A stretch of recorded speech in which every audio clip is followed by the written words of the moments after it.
Hola, muy buenos días a todos. Muchas gracias pues por la invitación, muchas gracias porque todos ustedes están aquí con un propósito y si tú estás aquí es porque tú nos puedes ayudar a hacer el cambio de México, no solo de Monterrey, sino a nivel nacional. Y si tú estás aquí es porque en tus manos está el prevenir ese abuso sexual infantil. Y podemos ver que, vamos a ver lamentablemente estadísticas, información que son muy relevantes en México y que nos dejan en una posición vergonzosa de lo que acontece. Entonces, quiero dejarte primeramente un video de reflexión y que a lo largo de esta conferencia tú pienses en lo que es un abuso sexual y lo que puede acontecer en unas secuelas a corto, a mediano y largo plazo. Pero sobre todo tú estás aquí el día de hoy porque nos vas a ayudar a prevenir.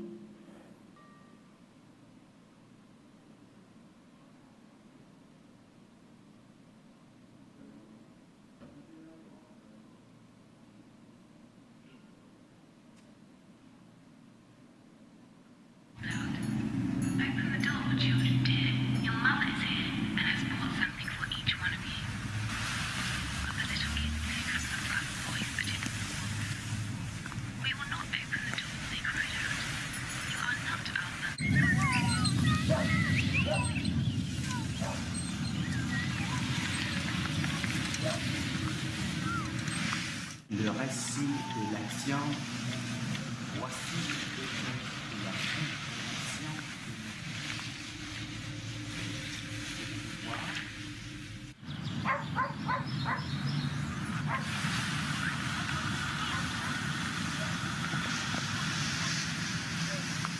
And I was lucky my uncle didn't say anything.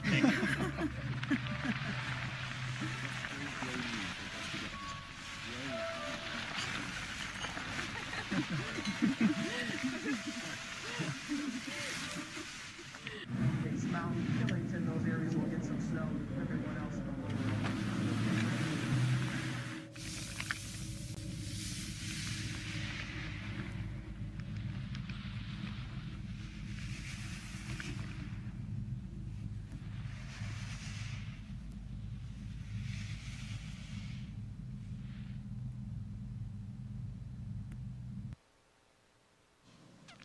Bueno, como podemos ver, el abuso sexual te deja un trauma que lo puedes llevar hasta la muerte, ¿no?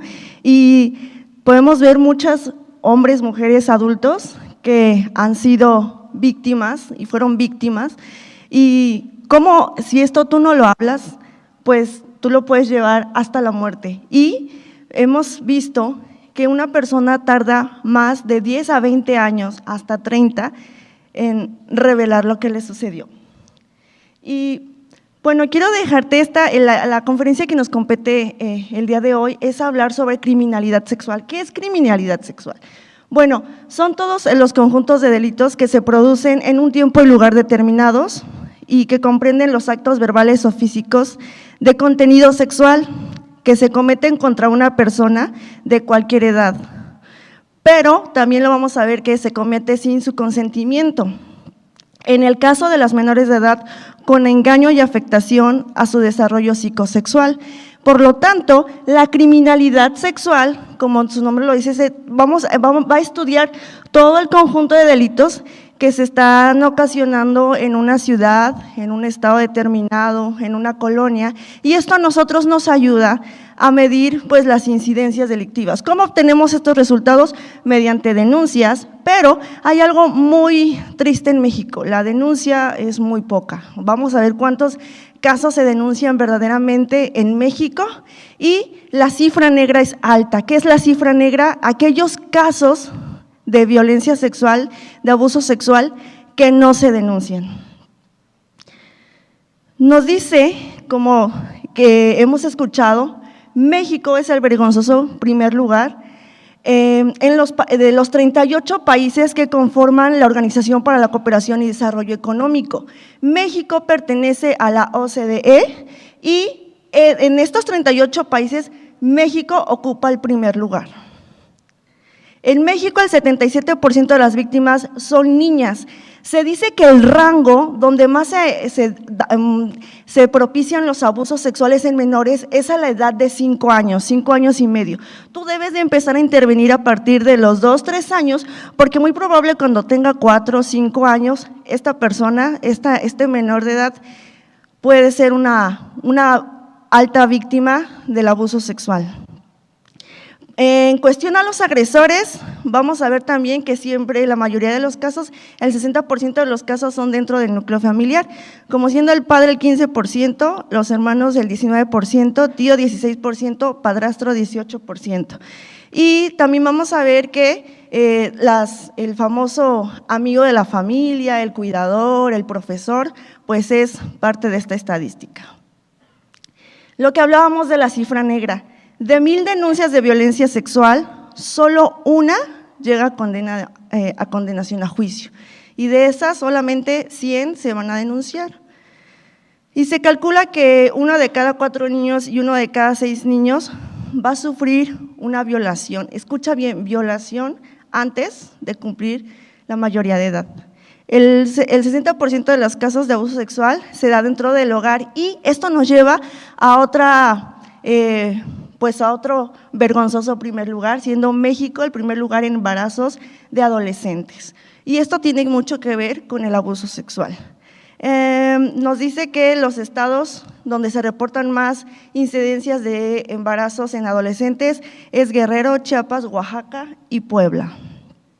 Esto nos lleva a otro punto. Para hablar de abuso sexual, tenemos que tomar en cuenta 2 factores muy importantes que se estudian en el ámbito criminológico y en el área de la psicología jurídica o psicología forense. Para yo hablar de un abusador sexual, voy a estar hablando también de un pedófilo y de un pederasta. Esto ya se estudia más en el aspecto clínico, como les comentaba, en la psicología forense. Y la pedofilia, porque la pedofilia es aquellos hombres o mujeres que sienten atracción por un menor de edad, sienten esa atracción sexual, pero que no cometen la acción, el delito. Se la pasan fantaseando con los niños, ven pornografía infantil, pero ellos, muy en su creencia, dicen, pues yo no estoy afectando a ningún niño, yo solamente me lo estoy imaginando, lo estoy pensando y consumo pornografía, entonces yo no le daño a nadie. Sin en cambio, el pederasta es todo lo anterior, pero él sí se atreve a ejecutar el delito. Entonces, cuando hablamos de un pederasta, es aquel que ya comisionó el abuso sexual o la violación. También esto nos lleva a otros conceptos. Vamos a diferenciar entre los abusadores sexuales, aquellos que sienten esta atracción sexual por menores de meses, les estoy hablando de bebés, a los 5 años, a estos abusadores se les llama como nepiofilia, y aquellos que sienten atracción sexual ya por adolescentes se llama efebofilia. Esto lo clasifica el DSM-5, que es donde, a lo mejor acá hay psicólogos, en el DSM-5 y el CIE-10 es donde está diagnosticado estas parafilias. Pero obviamente en el contexto jurídico, pues esto es un delito. ¿Cuáles son los delitos sexuales en México y cómo se castigan? Nosotros tenemos un código penal que nos rige, que es donde vamos a ver ahí cómo se ejecutan las penas y sanciones. Todos los estados de la República Mexicana cuentan con su propio código, pero hay un código penal federal que es donde nosotros, donde podemos hablar a nivel general de cómo vamos a encontrar estos delitos. Y entonces, como tal, hay apartados exclusivos en el área de los delitos sexuales.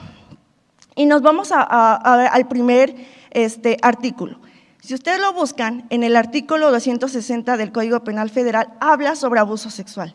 Comete el delito de abuso sexual quien ejecute en una persona sin su consentimiento o la obligue a ejecutar para sí en otra persona actos sexuales sin el propósito de llegar a la cópula. ¿Qué es cópula? Lo vamos a ver más adelante, pero la cópula se refiere al acto sexual de la violación. Cuando ya hay una penetración, cuando ya vamos a ver también que muchos hombres, mayoría de ellos ejecutan estos delitos, a lo mejor no hay una penetración, pero sí hubo una agresión con otro objeto, ¿no? Entonces, en este aspecto, vamos a hablar sobre diferencia entre abuso sexual y violación. Y aquí vemos que la pena es de 6 a 10 años de prisión, pero ¿qué crees? Hay algo muy importante en este código, que hay un apartado exclusivo para los menores de edad y obviamente las sanciones son más grandes. Entonces, para seguir avanzando en los delitos sexuales, vamos a marcar esta diferencia. Actos sexuales, se entiende por actos sexuales los tocamientos o manoseos corporales obscenos a los que representan actos sexuales. Requiere necesariamente de una intención de dolo. Aquí hablamos de tocamientos, aquí hablamos de exposición a la pornografía, aquí hablamos de masturbación, estamos hablando de que si tú al niño le mostraste tus partes privadas, y vamos a hablar como tal pene, vagina, porque esta es otra cuestión, tenemos que aprender a hablar cómo es, porque precisamente por esta parte del tabú, que no se habla de sexualidad, es que hay muchísimos delitos. Y la cópula como tal se entiende por la introducción del miembro viril, lo que hablamos del pene, en el cuerpo de la víctima, ya sea por vía vaginal, anal u oral, independientemente de su sexo. Y como les decía, vamos a ver más adelante cuando hay violaciones equiparadas, donde a lo mejor dicen, no, pues yo no lo violé, porque pues yo no lo penetré, nada más fueron mis dedos. Ahí ya estamos hablando, aunque se escuche grotesco o feo, introducen botellas, introducen lápices, plumones, etcétera, y dicen, no, pues yo no lo violé, sí, es una violación. Y aquí entramos al artículo 261 del abuso sexual contra menores de edad. Esto, tómalo muy en cuenta, porque con esto tú vas a respaldarte como la sanción, como a nivel federal el Estado cuida del menor de edad. ¿Y qué entendemos por menor de edad? Aquel que es menor de 18 años. Desde los 0 veces un día de nacido hasta los 18 años de edad, ante el Estado tú eres un menor de edad.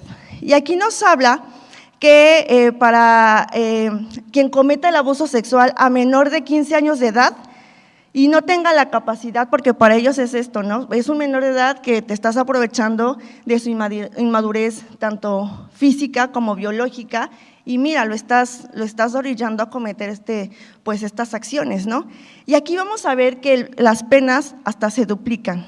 Pena de 6 a 13 años de prisión, y si se hace uso de la violencia, se aumenta de 9 a 19 años de prisión. ¿Qué pasa con aquellos? Acuérdense que ante el código de 261, menores de 15 años de edad, pero ¿qué pasa con los de 15 a los 18? Para ellos este delito se llama estupro. Al que tenga cópula, violación, relaciones sexuales, con una persona mayor de 15 años, pero menor de 18 años, y aquí puede haber, escuchen esto, es muy importante, aquí sí hay consentimiento. ¿Cuántas relaciones en los adolescentes? La niña de 15 años con el novio de 20, con el novio de 19, el de 25, pues ¿qué crees? Estás cometiendo un delito. Y aunque digas, no, pero pues si ella quiso, ella pues no se resistió, pero ante el código estamos hablando de un delito. Y estos adolescentes, si nos están escuchando, tómenme en cuenta esto.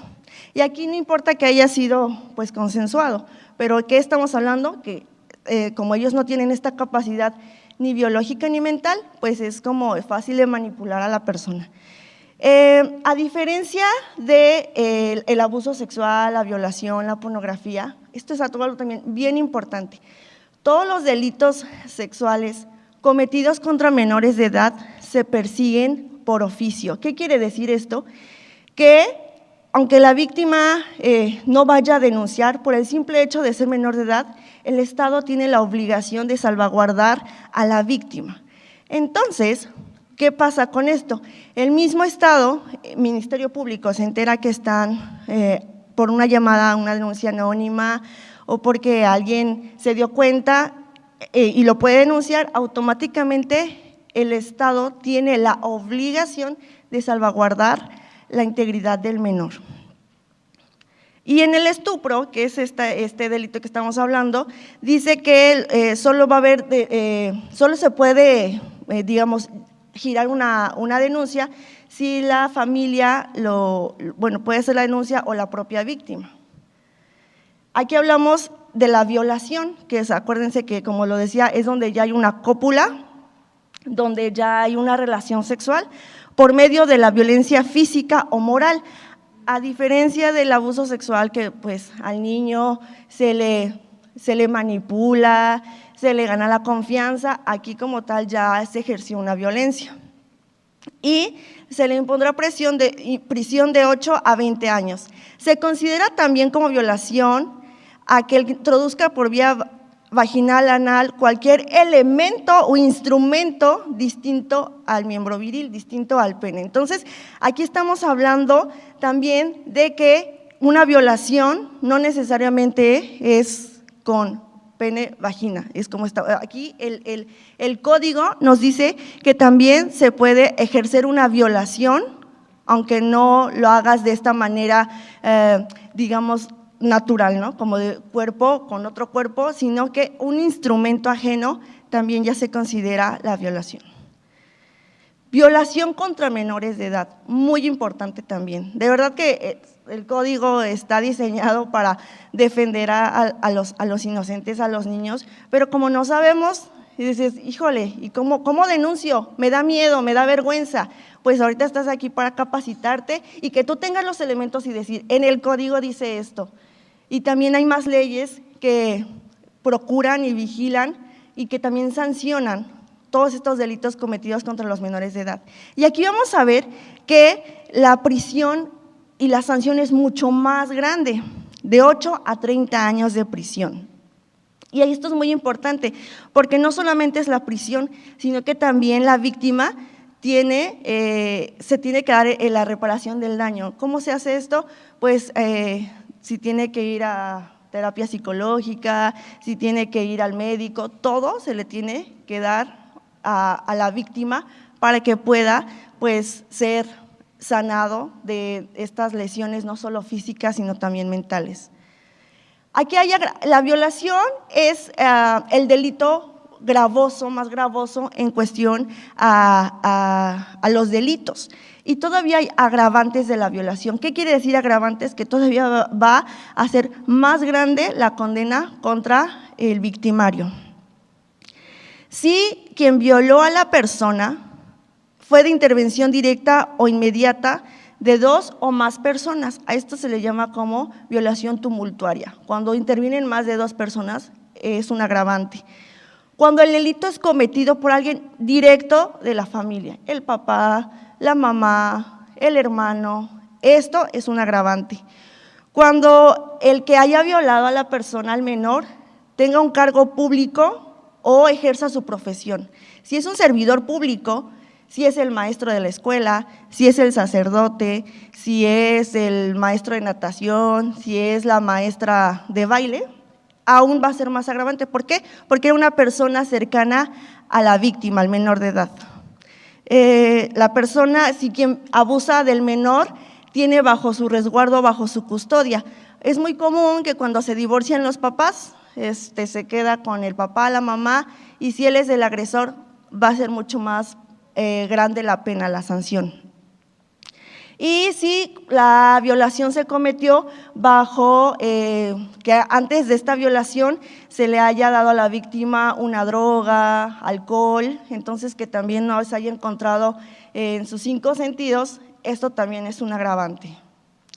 También encontramos en el artículo 200 la pornografía expuesta a menores. Esto es bien importante porque con todo esto de la tecnología, con todo esto de las redes sociales, por donde quiera ves pornografía. Vivimos en una sociedad pornificada al por mayor, en series, en novelas, en películas, etcétera, y a veces no te das cuenta de lo que están viendo tus hijos, o también es como que, pues ¿qué tiene? ¿No es normal que vean? No, no es normal, porque también precisamente por eso estamos hablando de una secuela psicosexual. Y entonces también, cuando tú expones pornografía a menores, la prisión puede ser de 6 meses a 5 años. Y entonces aquí dice, al que comercie, distribuya, exponga, haga circular u oferte a menores de 18 años de edad, libros escritos, grabaciones, filmes, fotografías, imágenes u objetos de carácter pornográfico, reales o simulados, todo esto te conlleva a una sanción. Corrupción de menores, quien obligue o induzca o facilite o procura a varias personas menores de 18 años a realizar actos de exhibicionismo corporal, sexuales o simulados. He escuchado aunque te parezca increíble, en campamentos cuando dicen, oye, pues tienes 15 años, ¿por qué no pues aprovechas ahorita que estás lejos de casa y puedes tener relaciones sexuales, mira, con estas niñas también? Sí, todo eso es corrupción de menores. O en la escuela, ¿no? Cuando tus hijos luego puede que tengan amigos más grandes que ellos y, ay, ¿a poco todavía no tienes relaciones sexuales? No, entonces empiezas a inducir al adolescente, esto se da mucho con adolescentes, todo esto es corrupción de menores. Y la prisión puede ser de 7 a 12 años. Y como tal, aquí empezamos a hablar de abuso sexual, de violación, de exposición a pornografía, y hay como tal otra ley para prevenir y sancionar la trata de personas. ¿Esto qué es? Quiere decir que todo esto se comete, pero la trata de personas ya tiene un beneficio económico, una remuneración, algo. Esto es mucho peor, ¿no? Porque ahora entonces no solo estás promoviendo, no solo estás realizando estos actos sexuales, sino que estás obteniendo un beneficio económico. Y entre ellos podemos ver que como trata de personas podemos encontrar la explotación sexual y la pena es de 9 a 18 años de prisión. Y cuando es un delito cometido en menores de edad, esta pena se va a agravar mucho más. La explotación sexual, vimos en el anterior artículo que nos habla de explotación sexual. ¿Qué podemos entender entonces como explotación sexual? ¿Cuáles pueden ser esas actividades? La prostitución, la producción de pornografía, que por cierto México también tiene el primer lugar en producción y distribución de pornografía infantil. Distribución y comercialización de material pornográfico. Inducir a un menor de edad a realizar actos sexuales para producir pornografía, almacenar material pornográfico proveniente de trata de personas, promover o gestionar el turismo sexual. ¿Se recuerdan que les hablé de los pedófilos que dicen, pero si yo no violo a los niños, yo nada más fantaseo con ellos y nada más veo pornografía? Para ellos no cometen delitos, pero podemos ver que sí lo hay. ¿Qué delitos sexuales hay en los códigos? Acabamos de citar el Código Penal Federal, pero les mencioné que cada estado tiene un código. Normalmente hay delitos que tienen un diferente nombre, pero siguen sancionando. Y hoy en día ya también se sancionan los delitos cibernéticos, ¿no? La pornografía, esto es súper común, ¿no? Que te pones, el adolescente, el niño se pone a chatear con alguien y en la pantalla pues es un pedófilo, es un pederasta. Entonces aquí podemos ver cómo ya se sancionan los delitos cibernéticos como el ciberacoso, acoso sexual por medios electrónicos, exhibicionismo, el rapto, la prostitución, etcétera. Esto es como algunos nombres con los que puedes encontrar los delitos sexuales en tu código. ¿Y cuáles son los delitos sexuales que se castigan aquí? Podemos encontrar que está el incesto, el abuso sexual, el estupro, la violación, la corrupción de menores o de personas privadas de la voluntad y pornografía infantil, el hostigamiento y acoso sexual, pornografía de personas privadas de la voluntad, lenocinio, delitos contra la intimidad personal. Te exhorto a que llegando a casa o si tú eres abogado, abras tu código penal para el estado de Nuevo León y si no tienes un código, no importa, búscalo ahí en Google y pon Código Penal para el estado de Nuevo León y buscas estos artículos y vas a ver todas las sanciones que se pueden implementar aquí. ¿Qué hacer si una niña o un niño o adolescente cuenta que vivió violencia sexual? Esto es sumamente importante porque, como les mencioné, es muy difícil que hablen. Si tú como adulto a veces te pasa algo y dices, ay no, y si no digo, y si no, me da vergüenza. Ahora imagínate a un niño, a un menor, a una niña que pues está afectado, ¿no? Porque de repente la persona de su mayor confianza se da cuenta que pues le estuvo haciendo un daño, ¿no? O cómo reaccionas cuando el primo, el tío, el hermano, pues se da cuenta que está haciendo algo que realmente pues no está bien. Cuando los niños, por eso les decía, a la edad de los 5 años es mucho más fácil hacerlo porque ellos lo ven, entre comillas, normal, ¿no? Como que son tan inocentes que dicen, pues esto pasa a todos los niños, pero conforme van creciendo dicen, ay, no, o sea, pensé que esos juegos eran normales, pero me doy cuenta que no. Entonces, lo primero que tienes que hacer es mantener la calma. Yo sé que como adulto protector, como padre de familia, como tío, como hermana, como cuando viene y se acerca alguien contigo, pero si ve tu cara de asombro y de espanto, pues más se va a bloquear porque se está atreviendo a acercarse contigo. Y si escucha bien, y si ese menor se acercó a hablarte, es porque está esperando que tú le ayudes, porque tú le estás dando la confianza a ese niño, a esa niña, y se acercó a ti, y no lo dejes como ignorado o no lo dejes como, no pasa nada, y lo peor que puedes hacer es no creerle o decir estás exagerando. No hagas eso, porque realmente estás quebrantando la confianza que él se atrevió a darte. Habla del hecho a solas, no, como les digo, no lo así como lo alerten de ¿qué pasó? Déjalo que él hable hasta donde quiera decirte. No empieces, ¿y con qué te abusó? ¿Cuándo fue? ¿Y cómo? No, déjalo que él hable, porque recuerda que se está atreviendo como a desbloquear esas palabras que le cuestan trabajo, ¿no? Entonces, déjalo que él hable hasta donde él quiere.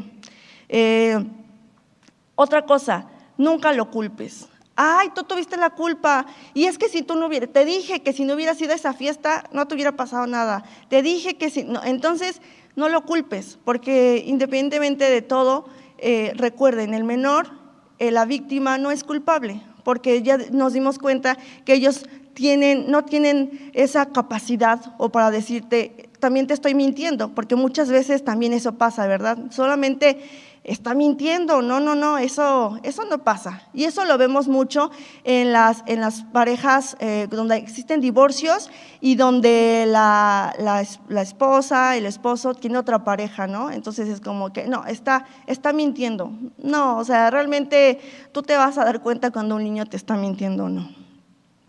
También podemos ver que es muy importante que lo primero que tengas que hacer es denunciar, y esto nos lleva a otra cuestión, a otro punto. ¿Por qué no denuncias? O sea, te da vergüenza, te da miedo, ¿qué va a decir el vecino? No, es que si yo denuncio me va a dejar mi pareja, si yo denuncio me va a traer problemas con la familia. De verdad, no sabes, como yo te lo dije en un principio, en tus manos está que tú le cambies la vida no a un niño, sino a toda una sociedad. Y dile, eso es muy importante, que fue valiente al contarlo. Cuando tú abrazas al niño, cuando tú le dices, mi amor, gracias, mira, yo estoy contigo y yo sé que es algo difícil, pero yo te creo y vamos a salir adelante. En ese momento no sabes cómo ayudas al niño a reconfortarse. Y si tiene ganas de llorar, déjalo que llore. Y si está enojado, déjalo que sienta ese enojo, porque es la manera en cómo él se está expresando.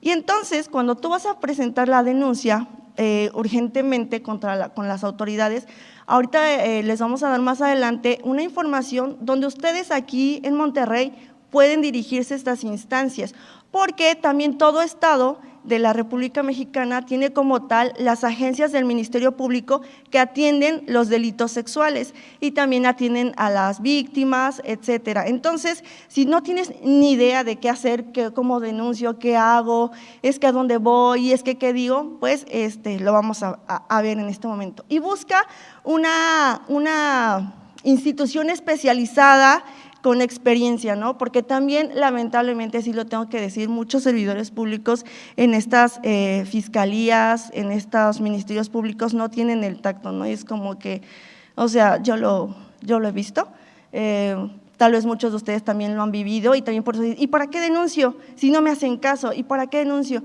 Pero no generalicemos, realmente yo sé que hay gente que también está bien comprometida con su trabajo y lo hace. ¿Qué pasa cuando el menor de edad fue abusado sexualmente o fue violado y habló 5 años después y habló 10 años después?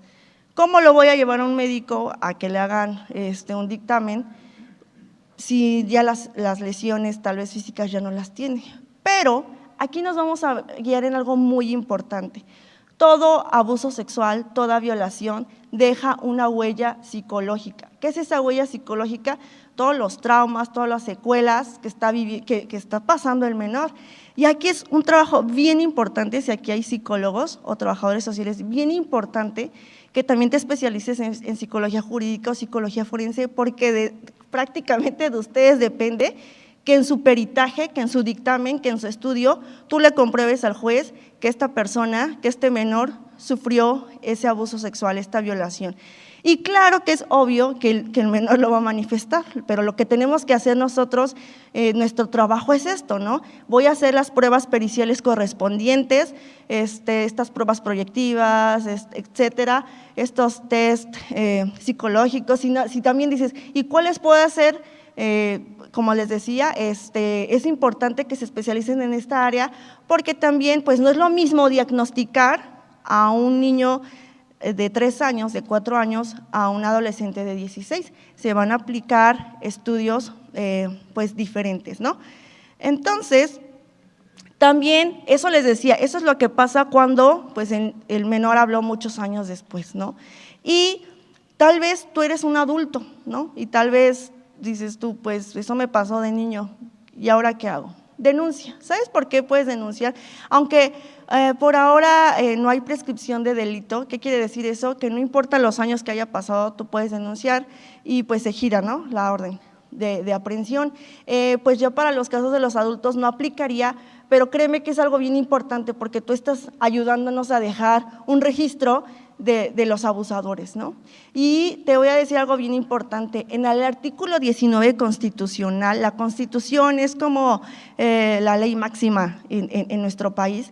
En el artículo 19 constitucional nos dice que todo delito cometido contra los menores de edad, que ya los vimos, cuando tú denuncias, y recuerda que es por oficio, que lo puede denunciar cualquier persona, cuando tú lo denuncias, esta ley nos está diciendo, este artículo, que en estos casos, cuando son cometidos los delitos contra menores de edad, se gira una orden de aprehensión.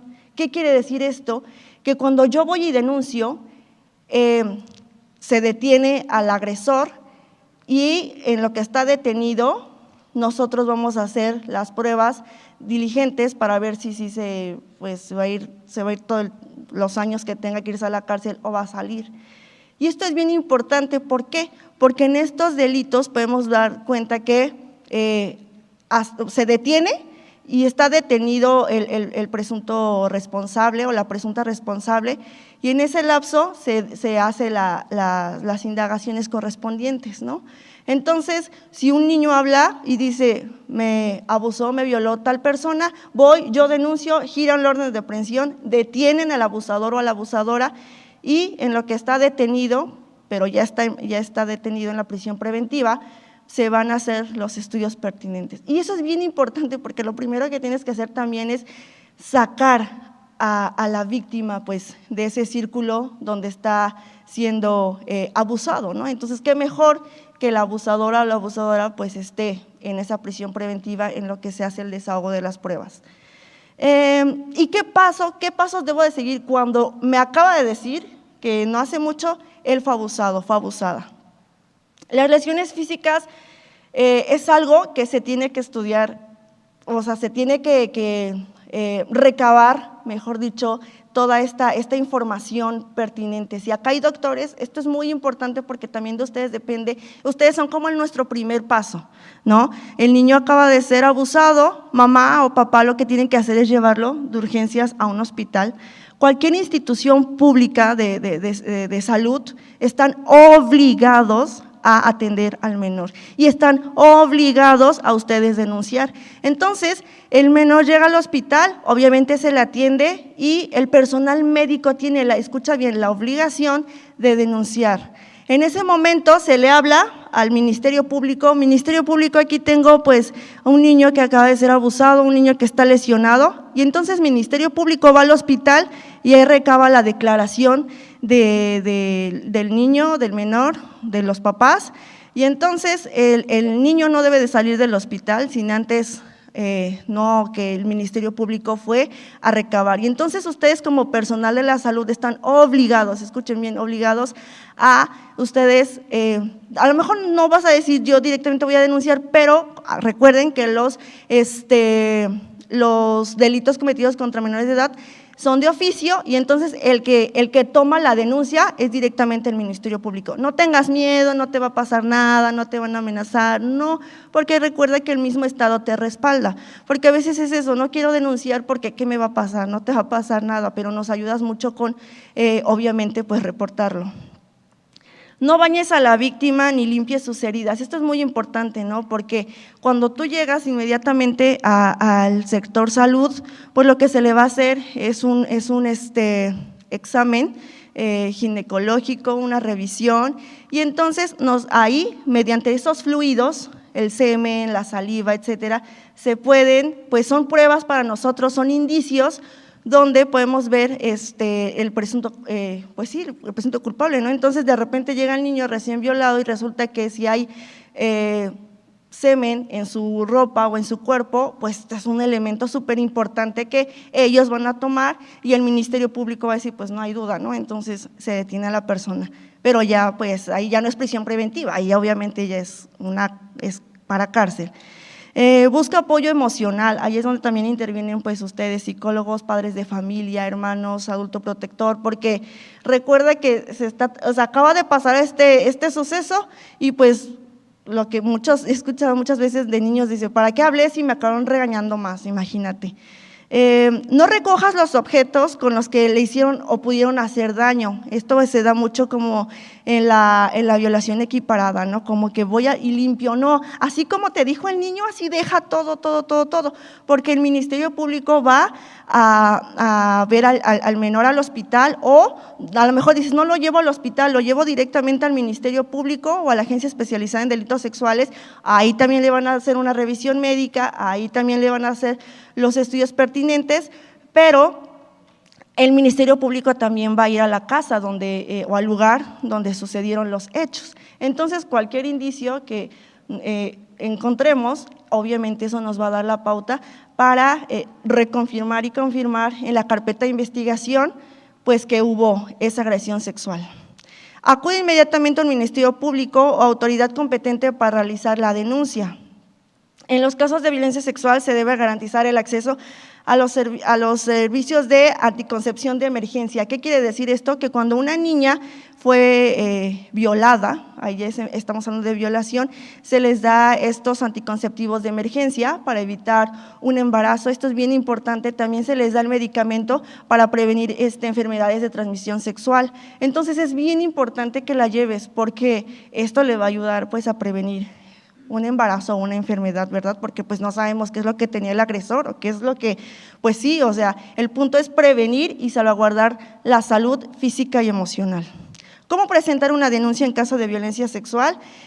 Como te lo dije, tienes que buscar el Ministerio Público correspondiente o no importa, tú acércate a cualquiera y si no es ahí, ellos te van a decir, o el mismo DIF.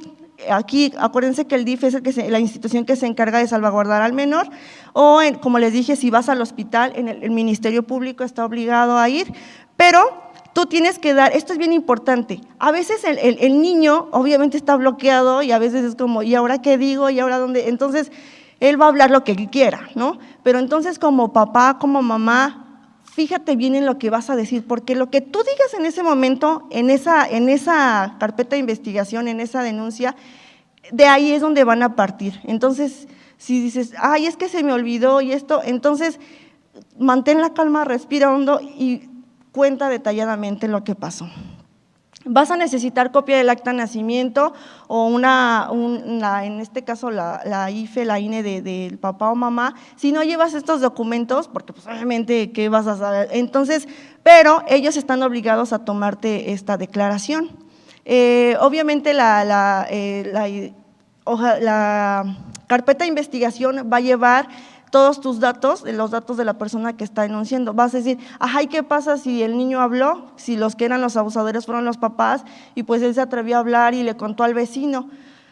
Tú como vecino, como adulto protector, también puedes hacerlo. Recuerda que estos delitos se persiguen por oficio y el Estado es el que salvaguarda al menor. Cuando son estos casos, cuando es directamente de la casa donde está sufriendo la agresión, el DIF los recoge o algún refugio, pero antes de llevarlo al refugio o al DIF, se ve si no tiene algún familiar con el que se pueda dejar al menor, ¿no? Entonces, el punto es no separarlo pues de su círculo familiar, pero si en la familia corre peligro, es cuando el DIF los alberga.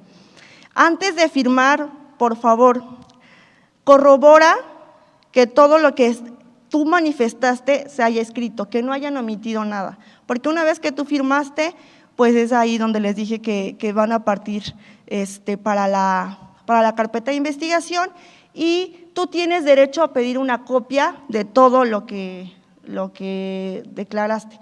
Tú tienes derecho a una copia de toda esta carpeta de investigación porque con esta copia tú vas a ir dándole seguimiento a otras instituciones que vas a ir, cómo está avanzando mi denuncia, etcétera. Esto es bien importante, exige tu copia simple de la carpeta de investigación. ¿Dónde puedo acudir para denunciar o recibir atención?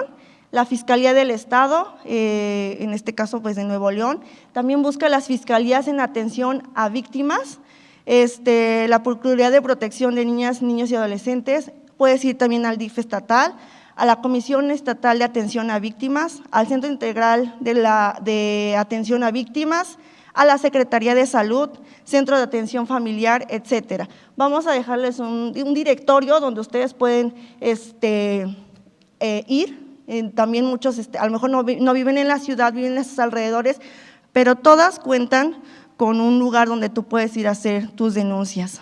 Esto es bien importante porque, como les dije, a nivel jurídico de verdad hay muchas leyes para proteger a los menores, muchísimos, pero las desconocemos. Y una de ellas es la Comisión Ejecutiva de Atención a Víctimas. Ella se dedica a vigilar que si realmente están llevando a cabo la atención integral a la víctima, ¿no? Porque muchas veces yo he escuchado de muchos servidores públicos que dicen, o sea, no, pues en lugar de que me ayude parece que pues me pone el pie porque no avanza mi denuncia, ¿no? Entonces, en estas cuestiones tú puedes ir y si también puedes levantar tus quejas en estas instituciones o en la Comisión Nacional de los Derechos Humanos, porque ahí están violando los derechos que tiene, y aún un menor. Recuerden que cuando hablamos de menores, mucho más las leyes los protegen. Bueno, como lo habían mencionado también, yo pertenezco a la Asociación Civil Ya Basta, es una asociación internacional que nos dedicamos a la prevención e intervención del abuso sexual infantil. Estos son los recursos que nosotros manejamos para la prevención del abuso sexual, los cuentos, y hay también programas de intervención. Hoy les vine a hablar de prevención, pero también qué pasa con esos niños que ya fueron abusados. Entonces, preocúpate por su restauración, y si no tienes si me dices, Melissa, pues es que pasa esto, pero no sé dónde, con todo gusto yo te dejo mis datos, te doy una asesoría donde puedes ir, con qué, te doy los recursos, pero hazlo, no lo dejes desapercibido. También está el cuento de Lo veo, no lo veo, con esta prevenimos el área de la pornografía. Recuerden que hoy en día, pues esta parte de todos los delitos, pues que se encuentran aún en las redes sociales, aunque no creas, en cualquier red social ya hay pornografía. ¿Qué hago o cómo actúo cuando el niño me dice, mamá, ¿qué es esto?, ¿no? Entonces, este cuento de Lo veo, no lo veo es para prevención e intervención cuando el niño ya ve pornografía, y hay un manual para padres que te va a orientar al respecto. Y también tenemos un programa de prevención que se llama ¿Y tú qué harías? Esto lo puedes implementar en tu escuela, en tu iglesia, en el hospital donde trabajes, es buenísimo. Ya hay un programa literal, así ya todo hecho, para que tú lleves a cabo la prevención del abuso sexual infantil. Pues les dejo mis datos y cualquier duda, comentario que tengan, con mucho gusto estoy para servirles, y como se los dije en un inicio, ayúdanos a que tú seas parte de que cambien las estadísticas y de aquí a un tiempo México ya no sea el primer lugar en el abuso sexual infantil. Muchas gracias.